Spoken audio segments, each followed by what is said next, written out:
Hello প্রিয় সপ্তম শ্রেণীর ছাত্রছাত্রীরা, আজকের ভিডিওতে আমি তোমাদের জন্য নিয়ে এসেছি ক্লাস 7-এর মডেল অ্যাক্টিভিটি টাস্ক সায়েন্স বা পরিবেশের পার্ট 6। তো এটা হচ্ছে সেপ্টেম্বর মাসের যে নতুন অ্যাক্টিভিটি টাস্ক সেটা। তোমরা যদি আমার চ্যানেল নতুন হয়ে থাকো তো অবশ্যই চ্যানেলটি সাবস্ক্রাইব করতে ভুলো না। ভালো লাগলে অবশ্যই একটা কমেন্ট করে দিও এবং অবশ্যই একটা লাইক করে দিতে ভুলবে না। তো শুরু করছি আজকের ভিডিও। সায়েন্স ক্লাস 7-এর পার্ট 6। তো প্রথম প্রশ্নটি যেটা বলেছে, ঠিক উত্তরটি নির্বাচন করো। 1.1 যে ক্ষেত্রে আলোর বিক্ষিপ্ত প্রতিফলন ঘটে না সেটি হলো দেওয়াল, কাগজ, কাপড় না আয়না। উত্তর হবে আয়না।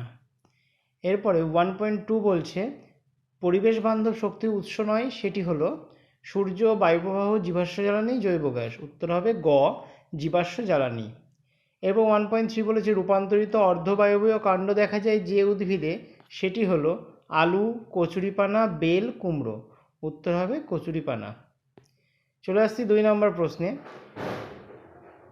ঠিক বাক্যের পাশে রাইট আর ভুল বাক্যের পাশে কাটা চিহ্ন দাও। তো 2.1 বলেছে কোনো দণ্ডচুম্বকের জ্যামিতিক দৈর্ঘ্য তার চৌম্বক দৈর্ঘ্যের চেয়ে সামান্য কম হয়, এটা ঠিক। তারপর বলেছে 2.2 কাণ্ডের যে অংশ থেকে শাখা বেরোয় তাকে পর্বমধ্য বলে। উত্তর হবে ভুল। এরপর হচ্ছে তেঁতুল পাতা হলো একক পত্রের একটি উদাহরণ, এটাও হবে ভুল। চলে আসছি 3 প্রশ্নে। একটি বা দুটি বাক্যে উত্তর দিতে বলেছে। 3.1 হচ্ছে চালু লাইনের কাজ করার সময় ইলেকট্রিক মিস্ত্রির কিসের ওপর দাঁড়িয়ে কাজ করা উচিত?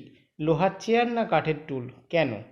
তো উত্তর হবে চালু লাইনে কাজ করার সময় ইলেকট্রিক মিস্ত্রির কাঠের টুলের ওপর দাঁড়িয়ে কাজ করা উচিত। কারণ কাঠ ভালো অন্তরক পদার্থ।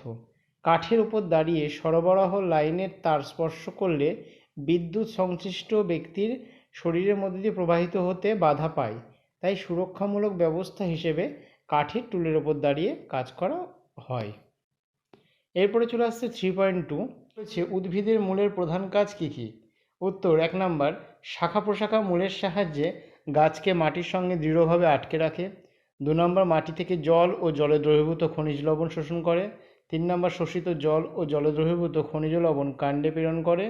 4 নম্বর মূলো, গাজর ইত্যাদি গাছের মূল ভবিষ্যতের জন্য খাদ্য সংগ্রহ করে। 4 নম্বর প্রশ্ন বলেছে 3 বা 4টি বাক্যে উত্তর দাও। 4.1 বলেছে সূচিছিদ্র ক্যামেরার ছিদ্রটি বড় করা হলে প্রতিকৃতির কী পরিবর্তন হবে ব্যাখ্যা করো। তো উত্তর সূচিছিদ্র ক্যামেরার ছিদ্রটি বড় করা হলে প্রতিকৃতি আরও অস্পষ্ট হবে।